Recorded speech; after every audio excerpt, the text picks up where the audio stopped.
Thank you, Ian. Sue, I like your shoes. Where'd that come from? Okay, anyway. It's good to be back. And as you can see, the title of the message this morning is Let Go and Let God. But, you know, that's a message, the title of a message that's used more often than any message in all of Christianity and probably other faiths also. And so it's kind of intimidating to talk about it because you figure everybody's just heard about all there is to hear about it. So I actually worked on my message this week. And so maybe I came up with a few ideas that might be helpful, hopefully. But when I started off, one of the things I do is I'm skipping along and looking through the internet and all those kinds of things that I do and read some books. I read a couple of little quotes that I just have nothing to do with the message, but I just thought they were kind of cool. And it says, strange enough, I believe that most spiritual folks do not go on to maturity. They're like a wheelbarrow, going no further than they're pushed. That's not personal. Do not take that personal, okay?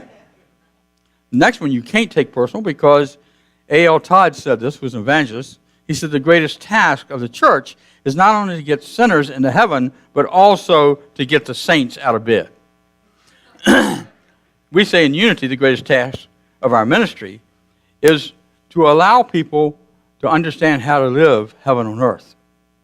But we also have to get the saints out of bed. But you don't have to worry about that because you're here. And thank you. You know, there was a woman who was a tourist in Iceland. And she was near the volcanics, the Ultra volcanics, a park. And the bus stopped and she got off the bus. And towards the end of the tour, she went in the restroom to freshen up. And she comes back out and she finds out that there is a search going on for an individual, that somebody was missing. And the driver of the bus had miscounted the number of people because she wasn't there. And so they gave a description.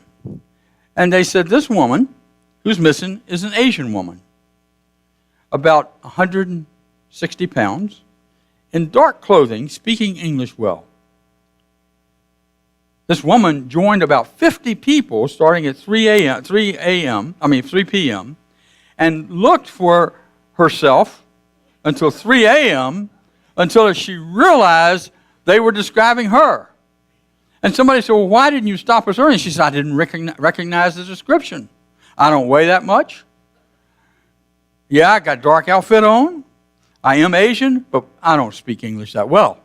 She didn't recognize the description. And so they looked on and on and on. Well, you know, sometimes each of us have trouble finding ourselves because we don't have the right description in our mind. Our description is more of what we have been labeled rather than the truth of what we are and who we are. And it's in that labeling that we start to misunderstand ourselves. It happens when we're young children, sometimes even before we're 2 years old. A parent can say something to us that causes us to limit ourselves. There was a woman in California, I've shared this before, but a good while back, who was told at a young age she could not sing. It wasn't Heather, but a different woman. And so what had happened is she was going around the house humming and that kind of thing, and her mother had a migraine headache. And in that headache, she just couldn't stand this child who was always humming and singing.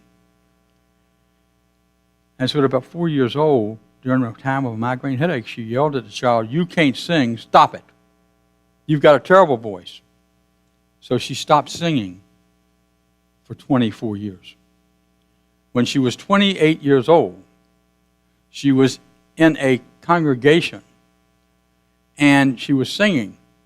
And she had such a beautiful voice that some of the people around her stopped and just listened to her. And said to her afterwards, wow, what a great voice you have. It's beautiful. And she said, really? And they said, yeah. And so she got in the choir. And after she got in the choir, she became a soloist. And she was so good that she started traveling from church to church up and down the West Coast to sing for people. And she was experiencing not limitation, but joy and power as she did that.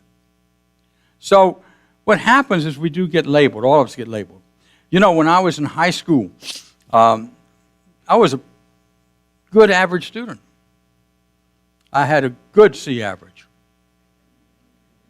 My sister had an A average. And my dad said, why don't you do that? And I said, I am. I have a good C average. I'm keeping my grades steady, just like she does. And anyway, I remember my junior year, and my dad watched the Harvard graduation. You know, tuxedos, the whole way they do it. And he was so impressed. And he said, you've got to go to Harvard. And so he said, ask the teacher about it. What do they call it? I said, a guidance teacher.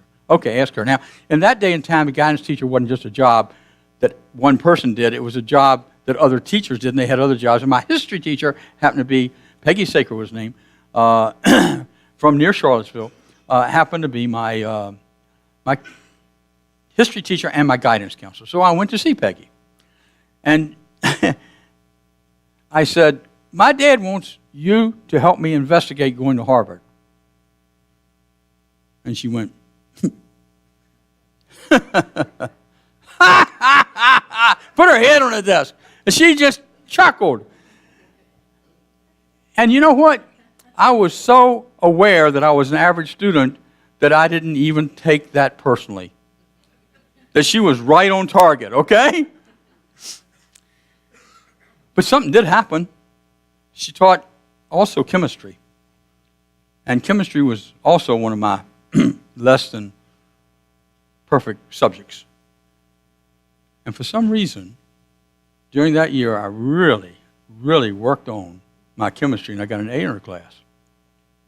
And she was amazed. But she didn't still think I should go to Harvard, okay? So I was labeled, and I labeled myself as an average student. I went through college, and I was an average student. I wasn't going to do any better than that because I didn't want to mislabel myself. And so I was this average student who barely got through. And then what happens, I taught the 5th grade for 2 years. Now, this is before you separate classes out and you have the really intelligent kids here, supposedly, and these kids who don't learn quite as quickly here and all that kind of stuff. They were all together, 35 of them in the 5th grade. And what I started to understand about myself was that, like some of my students, I could learn a little faster than the average student. That I had that ability. And I started to see myself differently, and I started to relabel myself. And so when I worked on my master's, I became like my sister. I actually got straight A's. And I'd never gotten straight A's in anything. And when I went to seminary, because I had relabeled myself, I was able to get straight A's. And so what happens, you see, is we allow the way we've been labeled to determine our future and determine who we are. And certainly, all of us have trouble finding ourselves sometimes. And we do it because, we know that we have made mistakes. And sometimes we're told those mistakes are sins. Well, they're not. They're just mistakes. And we have that ability to change our mind about those things, to correct any mistake we've made, because that's a learning process. It's not a sin. And as I do that, and as we do that, and as you do that, we have to really, I think, trace our origin. Now, they have DNA tests today. Some of you may have, how many people have taken DNA tests just to find out where you're from? Okay? Any surprises? No? My biggest surprise was my sister-in-law, and Vicki took one. And my sister-in-law, who's Vicki's sister,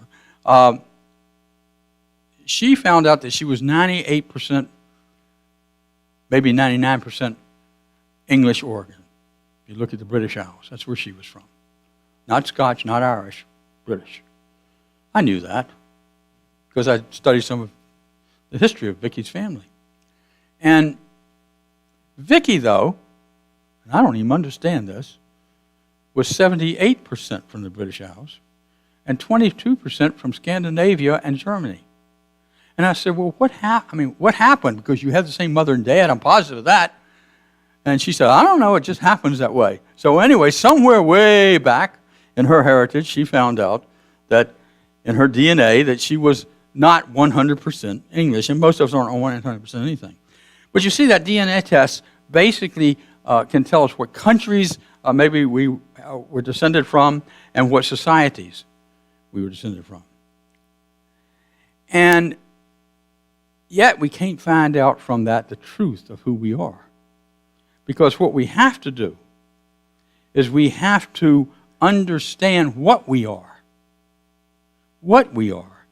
And as we do that, you see our human origin comes from DNA, and our spiritual truth, our spiritual origin, comes from the heart space. As we understand ourselves and we're willing to open our hearts to opportunity. I believe that to find out what you are, there is a path that we must follow. There are many paths, but this is the one I happen to think works for me, and maybe for you and people in Unity and others. And that's to let go and let God. Just let go and let God. Simple statement, right? But it takes a lot of persistence and a lot of determination to do that.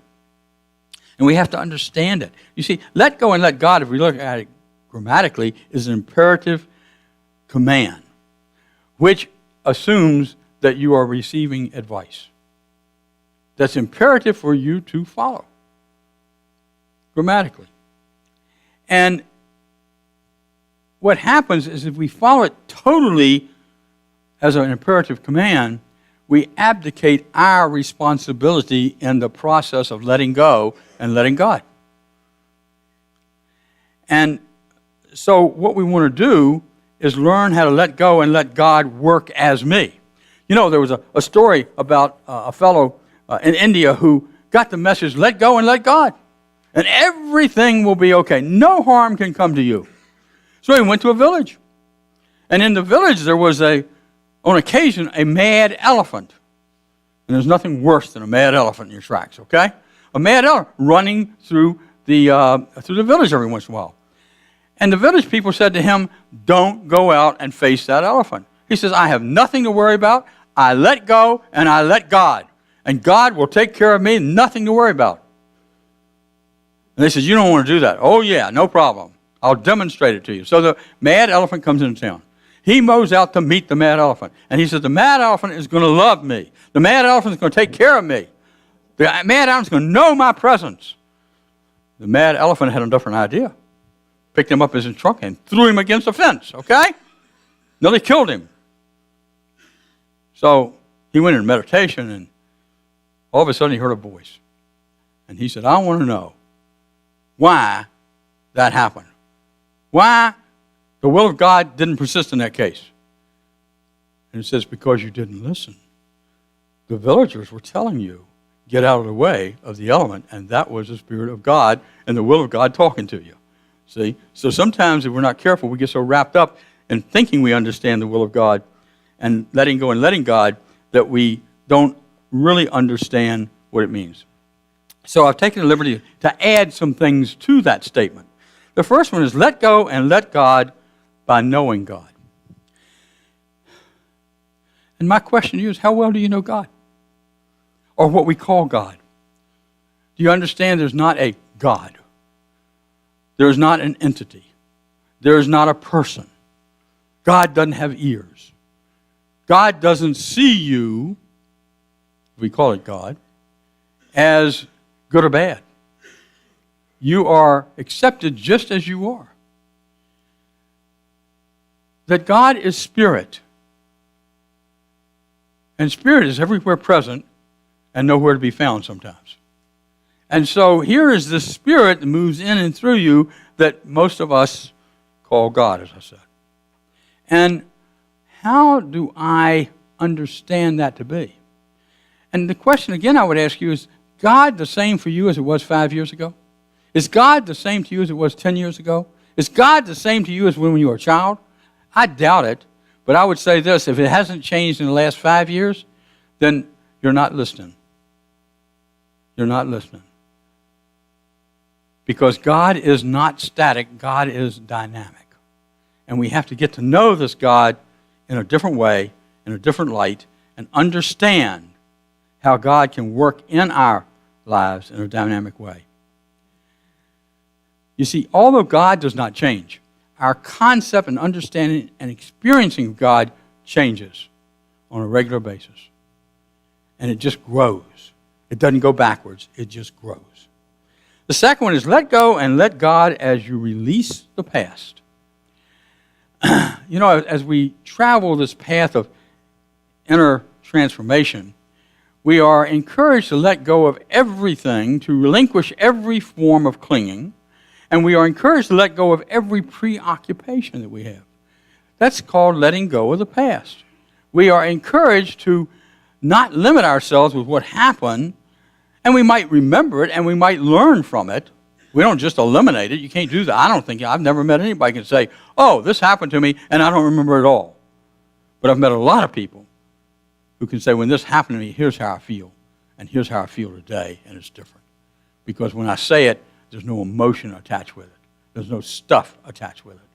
And so we have to release that past so that we can again release any limitation it has on us. The past holds us in bondage if we allow it to. And we have the power to overcome that and to let go and direct our past to an awakening of who and what we are. This letting go is what allows us to be fully present here rather than occupied with what was or what was hoped for. When you are thinking you're living in the present and you're thinking about the past, you're living in the past. You're only fooling yourself. And so each of us have to learn to live in the now moment and not even live in the future. Plan for the future. Set intentions. But don't live for the future, because you create your future in the present. Then another is let go and let God through forgiveness. Some people say it's the hardest thing to do of all, to forgive. Just to let go and forgive. And maybe if you look at forgiveness in a different way, the only person you probably really have to forgive is yourself. There's really no reason to forgive anybody else. Even if they said something insulting, even if they said something hurt your feelings, even if they said something about you, even if they gossiped about you or made a story up about you, even if they labeled you. Because what they're doing is that every person I think I need to forgive is teaching me a lesson. They are my teacher in the moment. And I can either accept that and step into that, or I can fight it and resent it and not let go. And so the idea is to forgive yourself for any imperfect perception, that's not a good word, any misperception of what you might think happened and what you need to do from an ego standpoint rather than a spiritual standpoint. So forgiveness, let go and let God through forgiveness. And then let go and let God be your future. Now I know I just said you can't make the future. You can't. But what you can do is create an intention of what you want to be and how you want to be in alignment with universal law, how you want to be in alignment with what we call spirit, how you want to show up and the presence you want to have, and how you want to be an expression of love. That you have a choice of. And when you make that decision, you start to follow a path that takes you to that, then what happens is your life actually is transformed. Your life is changed. Because you let go and let God create your future with you. The other one is just kind of for fun. Let go and let God. Don't worry, be happy. What that really says is, Jesus talked about it doesn't do any good to worry. Why spend any time worrying? And we all listen to him really well, don't we? Until we have something come up and we have to worry about it. So, and we all do it sometimes. But what you worry about is what you're focusing on in a negative way, which will come about in your life even though you don't want it. Worrying is a form of creating what you don't want. because you're focusing on it by worrying about it. When we don't focus on it, it comes to our mind, and then we can dismiss it and be present with an affirmation that we can deny that has any power over us, and we speak on that affirmation. Then what happens is we can step into the idea, don't worry, be happy. Don't worry, be joyful. Don't worry, be at peace. And then the last thing I just want to mention is let go and well, it's not the last thing, but close to. Let go and let God. You are a child of absolute good. Charles Fillmore, co-founder of Unity, said and declared in his book on prosperity, page 59 starts, and it says, I am a child of absolute good. And he said, God is good, therefore I am good. And because I am good, good things happen to me. And they continue to happen to me. And sometimes I can't even explain why. But I think it has something to do with my understanding that God is absolute good. If you have any idea in your mind of a vengeful God, throw it away. If you have any idea of a God that is an entity, that is personal in nature, that is resentful, has vengeance, throw it away. Just let it go. And instead, receive what God really is, which is unconditional love. That will change your life, and all good will come into your life. So you see, letting go is that essence of the spiritual life, the heart of spiritual practice. This is a statement of Jack Kornfield. Beginning to let go brings an immediate and profound revelation. Only when we are no longer full of opinions and expectations are we truly receptive and free. Only when we are no longer afraid of loss do we begin to open in a wholehearted way to the world around us. And the discovery of aloneness is a discovery of what it means to be truly together with others. Letting go is an expression of compassion for ourselves and of love for the universe we live in. Gosh, I love that. Closing story. There was a child who was created completely as salt. The salt child. And as this child got older and got into a young adulthood, the child began to say, who am I? Where did I come from? And so this child decided it would travel. And it would travel to many lands. And it did so to find out where it had come from, who it was.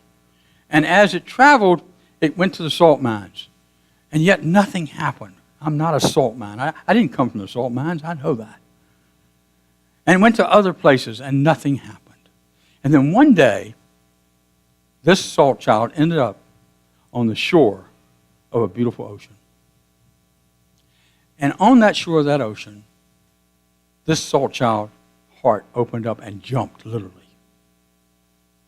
And the salt child said, I know this is what I am from. And the ocean said to the salt child, why don't you come on in and experience where you're from? And the salt child stepped into the water and then stepped again. And with each step started to dissolve. And by the time it got in, totally had dissolved into the oneness of the ocean. And the salt child sighed and said, I'm now at home. Be like the salt child. Release and let go. And what we're going to do is we're going to have our singers come back up, our musicians